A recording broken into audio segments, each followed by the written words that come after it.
네, 이란과 이스라엘 간의 관계, 이 무력 충돌 사태, 이 사태와 관련해서 약간 그 해결의 실마리가 오늘 살짝 희미하게나마 좀 나오고 있습니다. 자, 이 소식은 잠시 후에 전해드리겠고요. 자, 우선 그 급한 내용이 한 가지 있어서 먼저 좀 이 내용을 전해드릴까 합니다. 트럼프 행정부가 이 메디케이드 가입자 수백만 명의 이 개인 정보를 이민 단속 당국에 넘겨서 지금 파장이 일고 있습니다. 최근 연방보건복지부 고위 관계자 이 두 명의 인터뷰를 통해서 밝혀진 사실인데요. 이 메디케이드 가입자 수백만 명의 개인 정보를 국토안보부에 이관하도록 연방보건복지부에서 그리고 이민단속국에서 그렇게 지시를 내린 것으로 알려졌습니다. 자, 이와 관련해서 AP통신도 어제 보도를 했습니다. 내부 메모, 그러니까 연방정부 해당되는 그 기관들의 내부 메모, 그리고 서로 직원들에게 지시한 그런 이메일 내용 등을 근거로 해서 봤을 때 일부 직원들의 반대가 있었지만 결국 지난 10일, 그러니까 조금 지난 얘기인데 이게 뒤늦게 밝혀진 겁니다. 지난 10일 보건복지부 산하에 있는 메디케어 메디케이드 그 디파트먼에 메디케이드 가입자 정보를 국토안보부에 제공하라 라는 지시가 있었고요. 더 충격적인 건 그 지시가 이미 시행된 것으로 밝혀졌습니다. AP통신은 캘리포니아와 일리노이 그리고 워싱턴주 또 워싱턴 DC에 거주하는 메디케이드 가입자의 이름, 주소, 소셜 넘버 등 이 개인 정보가 이민당국에 제공됐다라고 밝혔습니다. 이들 지역은 공통점이 있습니다. 어떤 공통점이냐? 불법 체류자들에게도 메디케이드 혜택을 제공하고 있는 지역입니다. 그런 지역들은 거의 대부분 정보가 이민당국에 넘어간 것으로 밝혀졌습니다. 그래서 결국은 그런 메디케이드 가입자 정보가 자칫 불체자 체포작전에 쓰일 수 있다라는 우려가 매우 큰 상황입니다. 안 그러면 이민국이나 국토안보부에서 그런 정보를 왜 달라고 하겠어요? 전문가들은 메디케이드 가입자 개인정보는 이민당국의 불법 체류자 수색에 도움을 줄 뿐만이 아니라 메디케이드 수혜를 이유로 해서 추후에 무슨 영주권 신청할 때 또는 시민권 신청할 때 이를 거부할 수 있는 그런 명분이 될 수도 있다라면서 이민자들이 이 때문에 매우 우려하고 있다라고 전문가들은 진단하고 있습니다. 캘리포니아주의 개빈 뉴섬 주지사는 이번 개인정보 유출이 매우 우려스럽고 불법적으로 사용될 가능성이 매우 크다라고 비판을 했습니다. 그러나 연방정부 해당되는 보건복지부의 대변인은요, 자료 공유는 엄연한 합법이다 이렇게 말하고 있습니다. 합법, 불법을 떠나서 이미 자료가 공유됐다라는 점, 이미 그런 지시가 이행이 됐다, 자료가 넘어갔다라는 점이 지금으로서는 좀 충격으로 받아들여지고 있는 그런 상황입니다.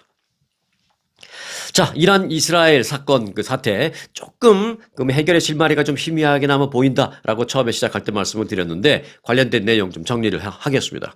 트럼프 대통령은 향후 2주 안에 이란에 대한 군사공격 여부를 결정할 것이다라고 백악관이 어제 밝혔습니다. 뭐 군사공격이라는 그 단어가 들어갔지만 여기서의 포인트는 2주 안에 라는 것입니다. 그러니까 당장 오늘 또는 당장 내일 하겠다라기보다는 2주 안에라고 했으니까 어찌 보면 2주라는 시간을 준 거다 이렇게 볼 수가 있습니다. 트럼프 대통령은 이란과의 협상 가능성이 상당하다라는 그 사실에 근거해서 앞으로 2주 안에 공격에 나설지 여부를 신중하게 검토하겠다라고 밝혔습니다. 트럼프 대통령이 언급한 이 2주는요. 이란의 핵포기를 결단하는 어찌 보면 최종 시한이 될 것으로 보입니다. 그런 최종 시한을 이란에게 준 것이다. 이렇게 볼 수가 있겠습니다.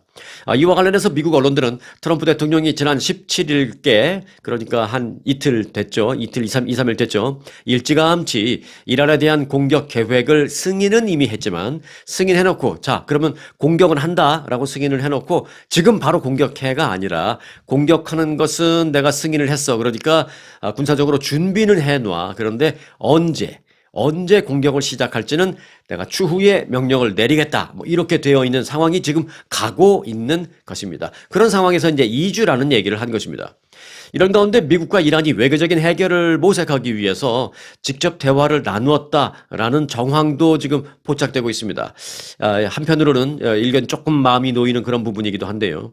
로이터 통신은 스티브 위트코프 미국의 중동 특사와 그리고 이란의 외무장관이 여러 차례 최근 전화 통화를 나누었다라고 전했습니다. 외교관들에 따르면 아라크치 이란의 외교장관은 위트코프 중동 특사에게 이스라엘의 공격이 중단되기 전까지 이란은 협상에 복귀하지 않을 것이다 라고 말을 했다는 것입니다. 이걸 바꿔 말하면 이스라엘이 공격을 중단하면 협상 테이블에 다시 앉겠다. 뭐 이런 얘기죠. 그러면 미국으로서는 이스라엘을 잠시만 좀 공격을 멈춰 봐봐. 협상해보고 그래도 안 되면 오케이. 그때는 뭐 그때 가서 공격 더 하든지 그건 알아서 해. 근데 일단 잠시만 멈춰 봐봐. 협상 한 번만 해보자. 뭐 이건 얼마든지 할 수 있으니까 그런 빌미가 제공된 것입니다. 일단. 자, 이란은 그러면서도 지난달 말 미국이 이란에 제시한 그 우라늄 농축 컨소시엄 그 구상에 대해서 논의를 비공식적으로 이렇게 나눈 것으로 알려졌습니다. 이 우라늄 그 농축 컨소시엄 이 구상은 뭐냐면 이란이 모든 우라늄 농축을 중단할 시에 그러니까 핵무기로 갈 수 있는 그런 차원의 우라늄 농축을 중단할 경우에 이란, 사우디아라비아를 비롯한 이제 여러 아랍 국가들 플러스 미국 이렇게 해서 함께 여러 나라가 참여하는 원자력 발전 컨소시엄을 설립하는 내용을 골자로 하고 있습니다. 여기서 말하는 원자력 발전은 이란이 핵무기를 만드는 그쪽으로 가는 게 아니라 민간 전력 생산을 위한 이쪽으로 가기 위한 그 원자력 발전을 감시하기 위한 그런 컨소시엄을 만들자 이런 얘기입니다. 여러 나라가 같이 참여해서 이란의 원자력 발전, 그러니까 말씀드렸다시피 뭐 전기를 생산한다든지 그 등등등 이 민간에 사용하기 위한 에너지, 그 원자력 발전소 운용을 같이 감시하는 그런 기관을 만들자. 라는 것입니다. 여기에 미국도 조금 관심이 있고 이란도 좀 관심이 있는 그런 어떤 공감대를 조금 서로 봤다라는 것입니다. 이란은 이스라엘의 공격이 일어나기 전까지만 해도 이런 방안에 대해서 꽤 긍정적인 그 반응을 보였던 것으로 전해졌습니다. 하지만 그 이스라엘의 공격이 막 시작된 그 이후에는 공식적으로는 그것도 우리는 거부한다 뭐 이렇게 공식적으로는 그렇게 얘기하고 있는 상황입니다. 뭐 적국이 우리를 공격하고 있는데 뭐든지 할게요가 그리고 전에 뭐 그런 것도 관심 있었던 것도 그럼 그것도 계속 합시다가 아니죠. 일단 적국이 우리를 폭격하고 그러면은 전에 얘기 나눴던 것 지금 그게 문제가 아니다. 우리는 이제 우리도 같이 전투에 나선다. 뭐 이렇게 강경한 입장을 밝혀야 됩니다. 왜? 그 나라 국민들의 어떤 사기나 민심이나 이런 것 때문에라도요. 그렇지만 뒤로는 이 밑으로는 그 부분에 대해서 지금 계속 논의를 하고 있는 것으로 뭐 논의까지는 아니어도 이 비공식 대화 채널을 좀 열어놓고 있는 것으로 알려지고 있습니다. 자, 이 방안이 좀 제발 타결이 돼서요. 이 전쟁 상황으로 사태가 악화되지는 않기를 바라는 그런 마음을 전합니다. 자, 한편 이 트럼프 대통령의 지지자들을 중심으로 알아보니까 트럼프 대통령 지지자의 과반이 그러니까 50% 이상이 이스라엘과 이란 충돌에 미국이 개입하는 데 대해서 반대한다라는 여론조사 결과가 나왔습니다. 이게 이제 조금 색다른 게 전체 일반 국민을 상대로 한 것도 아니고 트럼프 대통령을 평소에 지지하는 사람들만을 놓고 봤을 때도 의외로 반대 여론이 꽤 있다라는 것이죠. 영국 일간 가디언에 따르면 18세 이상 미국 시민 1,512명을 상대로 조사한 결과 이스라엘과 이란의 충돌에 미군이 개입해야 하느냐라는 질문에 응답자 60%가 반대한다라고 답변을 했습니다. 미국이 이란과 핵 협상에 나서야 하느냐라는 질문에는 응답자 56%가 그렇다, 핵 협상에 나서야 한다라고 답변을 했다라는 것입니다. 그런데 이제 공화당 내에서도 사실은 군사 개입에 반대하는 여론이 꽤 있다라는 것입니다. 당내에서도 이스라엘의 이란 공격에 미국이 가담하는 데에 대한 반대 목소리가 이어지고 있는데 예를 들면 공화당의 토마스 매시 연방 하원 의원은 민주당 의원들과 같이 법안을 발의했습니다. 이거 원래 민주당 의원들이 주도해서 만드는 법안인데 공화당의 그 매시 의원도 이름을 같이 올렸어요. 어떤 법안이냐? 이란을 공격하게 된다 하더라도 공격 결정을 내리기 전에 대통령이 단독적으로 하면 안 된다. 의회의 승인을 반드시 거쳐야 하도록 하는 그런 법안을 지금 발의를 했는데 민주당 의원들을 주도로 여기에 공화당 의원도 이름을 올린 것입니다. 그러면서 그 공화당의 토마스 매시 의원은 뭐라고 말을 했느냐? 이것은 우리의 전쟁이 아니다. 뭐 설령 그렇다 하더라도 의회가 헌법에 따라서 결정해야지 대통령 혼자 독단적으로 할 수는 없는 것이다. 이렇게 말하고 있습니다. 같은 공화당 내에서도 이런 의견이 나오고 있는 것입니다. 자, 또 있습니다. 공화당의 팀 버쳇 하원 의원도 최근에 CNN과의 인터뷰를 했는데 이런 말을 했습니다. 중동에서의 끝없는 전쟁은 더 필요 없다. 그리고 이제 아주 정말 와닿는 말을 합니다. 뭐라 그러냐면, 나이 많은 우리 정치인들이 결정을 내리고 젊은이들이 거기 가서 죽어가는 그런 전쟁의 역사 두 번 다시 되풀이해서는 안 된다. 이렇게 말하고 있습니다. 정말 와닿는 말이죠. 그러면서 이 팀 버쳇 하원 의원은 끝으로 한마디를 붙였습니다. 뭐라 그랬냐면, 우리 모두 다 한번 심호흡을 깊게 하고, 그리고 우리는 좀 차분한 상태를 찾은 후에, 그리고 이스라엘 그들의 일이니까 그 일을 이스라엘 그들이 하게 놔두자. 이렇게 말을 했습니다. 물론 트럼프 대통령은 이런 말에 전혀 공감하지 않을 것입니다만은 공화당 내에서도 이런 의견을 가진 사람들이 이제 하나둘씩 나오기 시작한다라는 그게 이제 의미가 있다라고 볼 수가 있겠습니다. 자, 이 유학생들 비자 인터뷰 관련된 소식인데요. 국무부는 일시 중단했던 외국인 유학생 및 그 연수생 등등에 대한 미국 입국 비자 발급 인터뷰 절차를 재개하겠다. 이렇게 발표를 했습니다. 국무부는 어제 그 공지문을 통해서 지난 5월부터 학생 비자 관련 절차를 중단하도록 한 조치를 철회한다. 라고 밝혔습니다. 다만 국무부는 학생 비자 신규 신청자 가운데 자신의 SNS 계정 게시물에 대한 접근을 여전히 허용하지 않는다라면 그 사람은 여전히 비자 발급이 거부될 수 있다라고 말했습니다. 그러니까 비자 발급 인터뷰 다시 시작하겠다라고 하면서 조건을 다른 것이죠. 당신들의 SNS라고 하면 이제 뭐 페이스북, 인스타그램, 그리고 뭐 우리가 흔히 쓰는 카톡도 마찬가지예요. 그런 계정을 보겠다라고 하면 보여줄 수 있는, 거기에 동의해야만 인터뷰를 하겠다라는 것입니다. 국무부는 이 같은 검토 절차를 위해서 신청자들에게 모든 SNS 계정의 프라이버시로 그렇게 설정이 되어 있다면 그것을 공개로 설정을 바꿀 것을 요구한다라면서 이 강화된 SNS 검토는 미국을 방문하려 하는 모든 사람에 대해서 적절히 심사를 하기 위한 미국의 권한이자 정책이다. 이렇게 설명을 했습니다. 한편 그 외국인에 대한 입국 비자, 이 비자 발급은 주권 국가의 전권입니다. 그 나라가 알아서 결정하는 것이죠. 하지만 표현의 자유를 헌법적 권리로 보장하고 있는 이곳 미국이 외국인의 과거 SNS 게시물을 그 비자 거부 사유로 삼는 데에 대해서는 지금 좀 논란도 일고 있는 그런 상황입니다. 특히 이제 SNS 게시물을 이유로 해서 비자 거부의 어떤 잣대, 기준을 세운다라는 것은 충분히 논쟁이 있을 수 있다. 그런 그 헌법학자들의 얘기도 나오고 있는 상황입니다. 자, 이처럼 미국 정부가 여하튼 그 유학생 비자 신청 접수 재개를 밝혔다라는 소식을 전해드리긴 했습니다만은 그 실무 차원에서는 현재는 좀 사실은 지금 당장 시작되지는 못하고 있는 것 같습니다. 예를 들어서 주한 미국 대사관, 그 광화문에 있는 주한 미국 대사관의 경우에는 아직 그 온라인 비자 인터뷰 신청이 재개되지 못하고 있는 상황이라고 합니다. 확인 결과 아직까지 그 주한 미 대사관은 유학생 등의 비자 심사를 위한 인터뷰 일정 접수를 받지 않고 있습니다. 이게 안 받겠다 이렇게 써 있는 게 아니라 받을 수 있도록 온라인 웹사이트 온라인 그 시스템이 다시 복구가 안 됐다라는 것이죠. 일부 유학원 측은 대사관 측으로부터 인터뷰가 재개된다라는 소식은 전달받았지만 아직 그 온라인 접수 시스템에는 별다른 변화가 없다. 온라인 접속 시스템에 들어가 보니까 여전히 예약할 수 있는 게 복구가 안 되어 있다. 이런 얘기를 했습니다. 온라인 시스템을 통해서 신청자가 비자 인터뷰 날짜 등을 선택해서 이제 예약을 해야 하는데 이 항목이 아직 먹통이다라는 것입니다.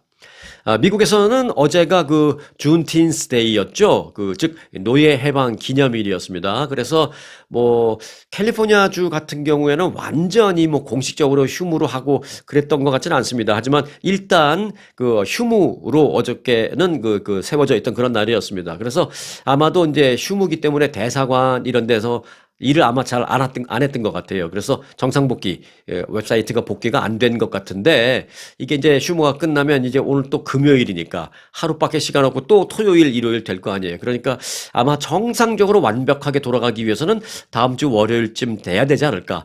그런 얘기도 나오고 있습니다. 휴무 얘기가 나왔으니까 잠시만 좀 덧붙인다면, 이런 게 있습니다. 해외에 나가 있는 공관들, 그 외교 공관들은 보면 두 가지를 다 놉니다. 본국의 휴일도 놀고요. 또 나가 있는 그 나라의 휴일도 놉니다. 예를 들어서 미국에 들어와 있는 뭐 대사관이나 뭐 영사관을 예를 들면 뭐 제가 자주 보는 건 이제 뭐 오랫동안 본 건 LA 영사관이었으니까 LA 총영사관을 예를 든다면 미국은 전혀 휴일이 아니고 그냥 정상적인 날이어서 무슨 일을 할 줄 알고 이제 영사관을 갔는데 문이 닫혀 있어요. 그리고 거기 그 게시 공고가 하나 있습니다. 뭐냐면 한국의 뭐 한글날이기 때문에 영사관은 휴무합니다. 뭐 이런 게 써 있습니다. 그러니까 예를 들어서 한국의 모든 휴무 다 놉니다. 그 미국의 LA 총영사관, 뭐 한국 대사관, 한국의 휴무 다 놀고요. 플러스 미국의 휴무도 다 놉니다. 어마어마하죠. 이게 뭐 합치면 꽤 됩니다. 그 똑같이 미국도 마찬가지. 그래서 한국에 나가 있는 주한 미국 대사관이라 할지라도 미국이 휴무라면 그날 거기 노는 거예요. 그래서 주한 미 대사관이 어제 일을 안 한 거죠. 그래서 이 모든 것이 복구가 잘 안 된 거죠. 저는 뭐 그렇게 해석을 합니다. 여하튼 그래서 이제 제가 가끔 옛날에는 그 영사관 직원들 좀 부러워했었던 적도 있었습니다. 보면 툭하면 놀더라고요. 미국에 휴무 놀고 한국에 한국날, 현충일, 광복절 뭐 이런 것 다 놀아서 좀 부러웠던 적도 있었습니다. 뭐 지금 뭐 안 부러운 건 아니지만 여하튼 그 외교 공간은 그렇다라는 말씀을 참고로 드렸습니다. 자, 수백 명의 목숨을 앗아간 에어 인디아 여객기 추락 사고 그 원인으로 엔진 이상 가능성이 제기되었습니다. 이 월스트리트저널은 사고 조사 관계자의 말을 인용해서 에어 인디아 소속 보잉 787 드림라이너 여객기가 추락 전에 비상 발전기가 작동하고 있었다라고 보도했습니다.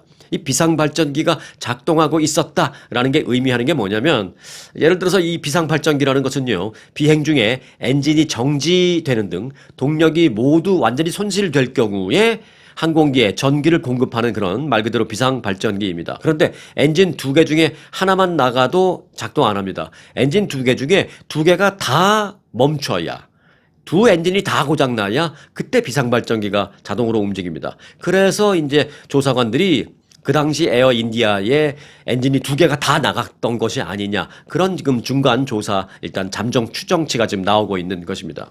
실제로 보잉 787 그 매뉴얼에 따르면요. 이 비상 시스템은 항공기의 양쪽 엔진이 모두 고장이 나거나 세 개의 유압 시스템이 있는데 그 유압 시스템 세 개가 모두 작동이 안 될 경우에 자동으로 작동된다. 비상 발전기가. 그런데 혹시 자동으로 작동이 안 될 경우에는 수동으로도 할 수 있다. 이렇게 비행기 매뉴얼에 되어 있습니다. 자, 한편 그 비행기 사고 때 유일하게 남성 한 명이 생존자 살아남았다라고 했죠. 정말 그 비행기가 추락했는데 어떻게 살아남지라는 생각을 할 수 있는데 제가 봤을 때 그래요. 일단 첫 번째 이륙한 지 얼마 안 돼서 이게 그 회항하려다가 추락을 한 거거든요. 그래서 상당히 높이 올라갔다가 회항을 하기 위해서 물론 동력은 다 잃어버렸지만 계속 내려오는 중이었습니다. 뭐 이렇게 거꾸로 완전히 무슨 뭐 꼬라박듯이 뭐 이렇게 90도 각도로 내려오는 건 아니고 서서히 이렇게 내려오는 추락 상태였습니다. 그런데 그 와중에 민가 쪽으로 오면서 거기에 3층짜리 뭐 5층짜리 이렇게 건물들이 있었습니다. 그래서 이 그 남성은요 비상구 옆에 앉아 있었는데 추락하는 것 같으니까 비상구를 확 열었습니다. 본인이. 딱 여니까 보니까 뭐 건물들이 뭐 3층짜리도 있고 뭐 4층짜리 있고 막 그런 거예요. 그래서 이 남성은 순간 뛰어내렸습니다. 뛰어내려서 그 약간 높은 건물의 옥상 쪽으로 떨어지면서 이 남성은 살았습니다. 경상만 있고요. 그런데 이 남성이 떨어진 직후에 이 비행기는 바로 옆에 있는 3층인가 4층짜리 그 건물을 들이받으면서 거기서 폭발하면서 전원 이 사망하는 그런 일이 발생했습니다. 정말 이 생존한 남성은 정말 뭐라고 설명이 안 됩니다. 정말 뭐 흔히들 우리끼리 말하는 뭐 살팔자다 뭐 이런 얘기도 많이 합니다만 그런 표현 갖고도 정말 이해 안 될 정도로 여하튼 본인의 뭐 어떤 그 슬기로운 그런 좀 판단도 있었고 뭐 운도 있었고 여러 가지가 합쳐져서 그런 상황에서 살아남았다라는 것입니다. 근데 이제 제가 이 얘기를 왜 드리냐면요. 그 생존한 그 남성이 말한 게 있습니다. 뭐라고 말했냐면 이륙 직후에 곧바로 비행기가 몇 초간 공중에 그대로 서 있는 것 같은 느낌이었다라고 하면서 그 직후 객실 내에 초록색 빛 빛과 또 흰색 불빛이 켜졌다라고 말합니다. 뭐 그게 의미하는 게 어떤 건지 모르겠습니다만은 그래서 그 상황까지 보고 그다음에 내가 비상구를 열고 뛰어내린 것까지만 기억하고 그다음엔 기억이 잘 안 난다. 이렇게 말하고 있습니다. 자, 다저 스테디움. LA 다저스 그 야구장 그 홈구장이죠. 네, 다저스 스테디움이라고 하는 거는 정확한 발음은 아닙니다. 다저 스테디움인데요. 이 다저 스테디움에서 경기 전에 항상 미국 국가를 부르는데요. 그 미국 국가를 영어가 아니라 스페니쉬로 부르는 일이 발생해서 지금 논란이 일고 있습니다. 라틴 팝 가수인 네자라고 있습니다. 네자라는 가수는요, 지난 14일 LA의 다저 스타디움에서 열린 샌프란시스코 자이언츠와의 경기 시작 전에 미국 국가를 불렀는데 영어가 아닌 스페인어로 불렀습니다. 그가 부른 이 스페인어 미국 국가는 지난 1945년 프랭클린 루즈벨트 대통령의 요청으로 이 제작된 미국 국가의 스페인어 번역본입니다. 그때는 뭐 미국 국가를 스페니쉬로 불러라 해서 만든 게 아니라 그걸 그냥 단순히 스페니쉬로 번역해 놓은 거죠. 왜? 이제 라틴계 사람들이 많으니까 미국 국가의 어떤 가사의 뜻 같은 거를 정확하게 그들도 알게 만들려고 번역해 놓은 건데 그 번역해 놓은 걸 갖고 스페니쉬로 노래를 공식적인 석상에서 전 세계로 생중계되는데 그렇게 불러버린 것입니다. 예를 들면 이런 거죠. 한국에서 한국 애국가를 부르는데 어떤 그 베트남 분이 한국에서 거주하고 뭐 사시는 분이에요. 그리고 뭐 한국 국적도 취득했다고 치죠. 그런데 딱 나와서 갑자기 한국 애국가를 베트남 말로 불러버리는 겁니다. 얼마나 황당하겠어요. 뭐 정확한 예는 아닙니다. 왜냐하면 한국의 상황과 이 미국의 그 특히 LA의 그 스페니시 계통의 사람들이 이제 많은 그런 상황이 좀 다르지만 뭐 이제 굳이 예를 들면 그렇다는 것입니다. 자, 이 팝가수 네자는요, 다저스 구단과 사전 협의 없이 스페인어로 국가를 불렀고 당시 현장에서 이를 만류하는 다저스 관계자의 영상이 SNS를 통해서 확산되면서 논란이 더 커지고 있습니다. 자, 이와 관련해서 당사자인 팝가수 네자는요, 관중석에 라틴계 가족들이 가득한 모습을 보고 순간적으로 나도 모르게 스페인어로 부르기로 결정을 했다. 후회는 없다. 그리고 이것은 LA 시위에 대한 그 반이민 단속에 대한 LA 시위에 대한 나의 지지의 표현이다. 이렇게 말을 했습니다. 제가 봤을 때 그때 순간적으로 한 건 아닌 것 같다라는 뭐 생각도 좀 있습니다. 여하튼 네자 측은 공연 직후에 어떤 신원을 밝히지 않은 다저스 관계자로부터 앞으로 당신은 다저스 스테디움에 초대받지 못할 것이다라는 연락을 받았다라고 주장했습니다. 그런데 뭐 다저스 구단 측은 그렇지 않다 그래요. 해당 공연에 대해서 불이익을 주거나 뭐 퇴장을 요구하거나 다시는 초청하지 않겠다라는 그런 의사를 그 내자 측에 전달한 적은 없다라고 다저스 측은 공식적으로 그런 부분에 대해서 부인하고 있습니다. 한편 그 최근 SNS에서는요, 다저 스테디움 입장 때 정치적인 메시지가 담겨 있는 옷을 입고 가다가 제지당했다, 뭐 이런 어떤 관중의 증언, 뭐 이런 것도 나오고 있는 상황입니다. 자, 이번 논란과 관련해서 AP통신은요, 다저스는 메이저리그에서 첫 흑인 선수인 제키 로빈슨을 배출한 구단이고, 그리고 멕시코계 야구 선수, 멕시코계 야구의 아이콘으로 불리죠. 정말 전설적인 투수 페르난도 발렌주엘라를 발굴한 인물이기도 하고, 플러스 이건 뭐 제 얘기가 아닙니다. 그 AP통신에 보도된 기사 내용 그대로입니다. 그 다음에 이제 뭐라 그러냐면 AP통신은 메이저리그 최초의 코리안 선수인 박찬호 선수 등을 발굴한 그런 역사로 찬사를 많이 받아온 구단이다. 이렇게 AP통신이 기사를 그렇게 썼습니다. 그러면서 이제 뒤에 한마디 붙였어요. 하지만 다저스 구단은 또 흑역사도 있다. 라고 썼습니다. 뭐냐면 지난 1950년대 다저 스테디움 건설 당시에 라틴계 인근 주민 거주지를 강제로 철거했던 어떤 부끄러운 과거도 있다. 이렇게 다저스 구단에 대해서 좀 이런 부분과 관련된 좋은 점과 좀 흑역사 두 개를 좀 같이 AP통신이 보도했습니다. 근데 그 좋은 점 얘기할 때 박찬호 선수 얘기도 같이 나왔다는 점이 제 눈에는 좀 더 띄네요. 자, 최근에 발표된 CBS 여론조사 결과 민주당이 트럼프 대통령과 공화당에 대한 어떤 견제력이 좀 부족해 보인다라는 그것 때문에 민주당 지지율이 많이 하락하고 있는 것으로 나타났습니다. 공화당은, 그러니까 민주당 지지자들 입장에서 봤을 때 공화당은 마음에 안 들지만 뭔가를 정말 계속 추진력 있게 하고 이러는데, 아니 민주당은 도대체 뭐 하는 거야? 쟤네들 아무것도 공화당을 막아내는 것도 아니고 그렇다고 민주당 차원에서 뭘 제대로 추진하는 것도 아니고 그 존재감이 없다라는 것이죠. 그래서 지지율이 떨어지고 있습니다. 민주당 지지자의 응답자 가운데 71%가 민주당이 트럼프에게 효과적으로 맞서지 못하고 있다라고 답변을 했고요. 민주당이 자신의 이익을 대변한다라고 응답한 비율은 33%에 불과했습니다. 오히려 38%는 민주당이 나의 이익에 반하는 일을 하고 있다, 반대되는 일을 하고 있다, 뭐 이렇게 답변을 했습니다. 정말 민주당의 정체성 위기가 좀 심각하다라는 것을 알 수 있는 대목입니다. 자, CBS 여론조사가 그렇다라고 말씀을 드렸죠. 그런데 다른 데도 마찬가지입니다. 이 NBC가 조사한 여론조사에서도요, 민주당에 대한 부정적인 평가 55%로 나왔습니다. 1990년대 이후에 민주당에 대한 지지율 최저를 기록하고 있습니다. 민주당을 긍정적으로 평가한 유권자는 27%에 그쳤습니다. 특히 민주당 지지층 내부에서도 약 20%가 당에 부정적인 시각을 보이는 등 당내 분열이 심화되고 있습니다.